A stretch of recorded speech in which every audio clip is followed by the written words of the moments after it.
वहां पे मतलब क्योंकि क्या होता है कनाडा में एकेडमिक्स बहुत इंपॉर्टेंट प्ले रोल करता है। एक तो हम्म। उनको एकेडमिक्स चाहिए होता है। और आपने आगरा यूनिवर्सिटी से कहीं तो किया था अपना बैचलर्स। हम्म। एक सेकेंड बेसिकली उनको एजुकेशन गैप ज्यादा होगा तो एडमिशन डिफिकल्ट हो जाता है। ओके। हम्म। लेकिन आपका दोनों बेसिकली हो गया, आपका एडमिशन हो गया तो वो सुपर था। फिर सेकेंड आ गया आपका वीजा। ओके, डॉक्यूमेंटेशन आ गया वीजा। तो वीजा में फर्स्ट टाइम रिफ्यूजल आ गया आपको। तो आप उसके बाद आपका क्या फीलिंग?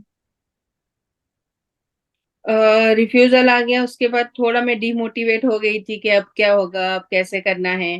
और एक बार अगर वीजा रिजेक्ट हो गई तो नेगेटिव पॉइंट हो जाता है, फिर आगे मिलेगी या नहीं मिलेगी। वो सब सारे टेंशन चल रहे थे माइंड में। मतलब वीजा के टाइम पे जब अप्लाई किए थे आपका एज कितना था? I guess 40। 40। तो या। 40 के एज में अगर आप वीजा के लिए अप्लाई करो और विद द एजुकेशन गैप, वो भी basically no visa, Canada visa difficult है। तो वीजा रिफ्यूजल का चांस तो होता है। तो जब, लेकिन हो गया, चलो आपका, फिर हमने पिटीशन फाइल कर दिया और पिटीशन में आपका वीजा हो गया। तो वो उसके बाद आपको कैसा लगा? उसके बाद तो sir it's like a dream come true. ऐसा लगा कि अब मेरे सब बच्चे कनाडा जा सकते हैं, अब मेरा प्लान जो सक्सेस हो सकता है। अचानक तुम्हारा ड्रीम ऑटोमेटिकली चेंज हो गया कि अभी तो हो ही सकता है, अभी तो हम प्लान हम्म। एग्जीक्यूट कर सकते हैं, ऐसा कुछ लगा? हम्म। कॉन्फिडेंस आ गया, राइट? कॉन्फिडेंस आ गया, और एग्जैक्ट। ओके, और फिर उसके बाद आपकी नेक्स्ट बेटी गई और उसके बाद आपने भी बहुत मेहनत किया, आपने बहुत दिमाग लगाया। आपने अपने दोनों बच्चों के लिए बेसिकली किसी और के थ्रू आपने बेसिकली उसको स्कूल्स में आपके वीजा के अंडर बेसिकली वो करा दिया, आपके डिपेंड। हस्बैंड का करा दिया। आप मतलब सब। और फिर वहां जाने के बाद आपके बेटे का स्टडी परमिट वहां पे, ऑलरेडी यहाँ से काउंसलिंग चल रहा था, और वहां पे जाके हमने जाके स्टडी परमिट एक्सटेंशन कर लिया। अब पूरा का पूरा फैमिली बॉम्बे से कनाडा शिफ्ट हो गया। तो अब बेसिकली पूरा फैमिली तो कनाडा में, आपकी एक बेटी जॉर्जिया में है जो अपनी मेडिसिन कर रही है, वो भी शायद आपको जल्दी ज्वाइन कर लेगी। ठीक है। तो कितना मिस करते हो इंडिया को अभी? इंडिया को तो मिस करते हैं सर। जो बात अपने कंट्री की होती है वो कहीं भी नहीं होती। ये है कि यहाँ पर कल्चर अलग है और फैसिलिटीज है। लेकिन अपनी कंट्री की अपने रिलेटिव्स होते हैं वहां पर, प्लस इतने साल निकाले हुए वहां पर, तो वो यादें भी होती है। पेरेंट्स है वहां पर, तो वो तो मिसिंग होता ही है सर।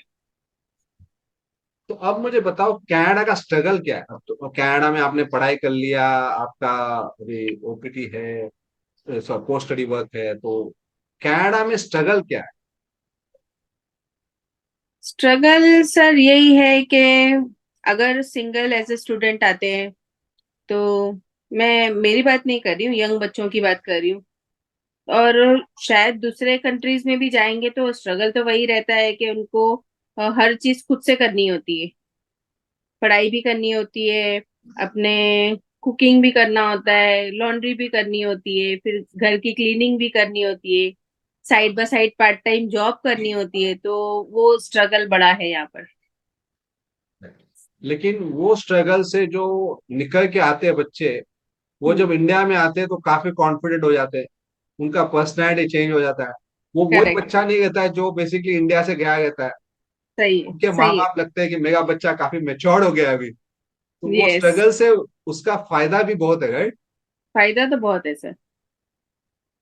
जो बच्चा हमेशा माँ बाप के अंदर था, हम्म। डिपेंडेंट था, माँ बाप हम्म। के सोच पे डिपेंडेंट था, डिसीजन पे माँ बाप के ऊपर डिपेंडेंट था, जो कॉन्फिडेंट नहीं था, जिसको पता नहीं था बेसिकली करना क्या है क्या नहीं करना है, पैसा खर्चा करना चाहिए कि नहीं करना चाहिए, पैसे को मैनेज कैसा करना चाहिए, अपने एग्जैक्ट। लाइफ को, वो सडनली इंडिपेंडेंट हो जाता है। तो ये बहुत बड़ा चेंज है, राइट?